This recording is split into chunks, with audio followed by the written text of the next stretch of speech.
Hello, peoples that are watching this video. So for my media assignment, I need to show my understanding of gender representation and gender stereotypes in the movie Maleficent starring Angelina Jolie. So before I really get into the analysis of the characters, I'm just going to give a really quick rundown of what happened before what we know as the usual Sleeping Beauty story.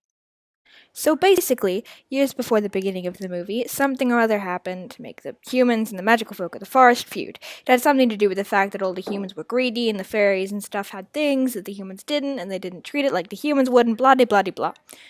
So, basically, it was a huge personality clash that kept the two races from ever coinciding peacefully. And then there was this magical being born that had horns and huge wings, and she never put on lipstick, but it looked like she wore this specifically dark shade of red every day of her life. Magic, who knows? But she was also the trusted guardian of the land, so when this human kid sneaks in to steal a rock from a sacred cave, she has to deal with it, along with these huge ents that are her friends. So the kid's name was Stefan, and they spend a bunch of years becoming friends, and on her 16th birthday, they have eventually fallen in love, and he tells her that your first kiss is true love's first kiss or whatever, and so they kiss and yada yada yada. So he goes back to his own kingdom because he wants to be king because, like all the humans, he is also greedy. And then years later, the actual king goes to try and invade the moors, which is where all the fairy people live, and he can't because she's the guardian, and then he wants her dead, and so Stefan goes to get her wings, but he drugs her to cut them off because he doesn't want to kill her because does have feelings for her, but he wants to be king because he's greedy. I think that makes sense, right? Anyway, it basically leads up to the preface for the usual Sleeping Beauty story that we know with its own unique quirks. I chose three characters to analyze both the way they represent and defy gender stereotypes within their own time context and today's modern society. My first choice was an obvious one, as I planned to take apart Maleficent's character and her gender stereotypes. I also wanted to focus on the Queen, Aurora's mother, because even though we only see her for one scene, that one scene has a few lines that actually show us some depth and something to analyze. My last choice was Diaval, the crow that Maleficent turns into a man and becomes her eyes and ears in the castle, as well as a friend to Aurora. So, first is the main character of Maleficent. She defies the kind of woman that was stereotypical of the time, who stayed quiet and often would not speak out or be strongly independent. She is seen as the strong protector of the Moors and of Aurora, keeping her safe from the general lack of capability and sensibility of her fairy godmothers and protectors. She also, after her curse has been cast and she has acted the part of the stereotypical villain by actively caring for others' feelings in such a way as to personally attack them, she then flips it right back around and acts very motherly and caring towards the young girl who has been caught up in her revenge plot. The stereotypes themselves, both the ones she defies and the ones she encapsulates, are as follows. She is a strong, independent woman, more commonly found in what is referred to as a bull breaker in today's society.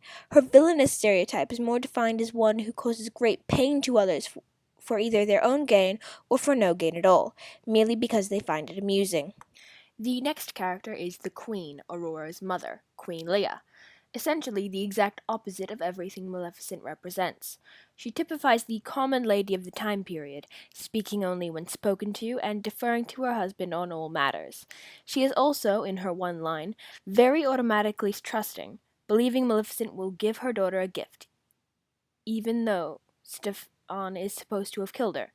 This fills the stereotype of a dumb blonde, as she is easily trusting and clearly doesn't think much if she is trusting a fairy who is supposed to have been murdered by her husband, and has been specifically not invited to the coronation to put a spell on her baby. Not a smart choice. The stereotype of a princess is to be pretty every day, be nice, and wear lavish dresses to show of their royal status.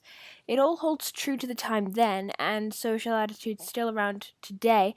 The women are the weaker sex, and is a perfect example of bad choices made by women and can be blamed on women.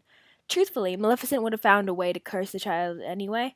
She was super powerful, but by convincing Stefan to let Maleficent give the baby a gift, she has made herself the scapegoat for Stefan to blame. The very last character I will be taking apart is the crow/man Diaval. He, as a man and as a human, defies most stereotypes by being truly loyal to Maleficent, kind and caring to Aurora as she grows, and an overall nice guy throughout the movie, which is a stark contrast to the fact that he's essentially the foot soldier or minion of the antagonist of the story. He makes sure to keep his word, as he promises to serve Maleficent after she saves him from a bird trap in a field. Not particularly bad guy kind of qualities that are self involved, and is constantly trying to corral Maleficent into making better choices that don't lead her down the path to revenge. Yet another example of him being an overall nice guy.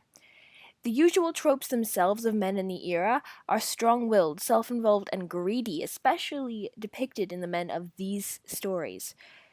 And the typical minion or foot soldier would never be seen questioning their master's logic, whereas Diaval is more of a friend to Maleficent than a slave. Codes for women's stereotype are their beauty, humbleness, and motherly nature, and in contrast, their level headedness and their strength of will.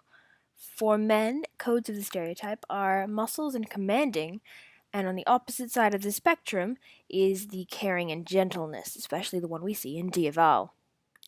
Thank you for paying attention. Hope this was mildly educating, or at least correct.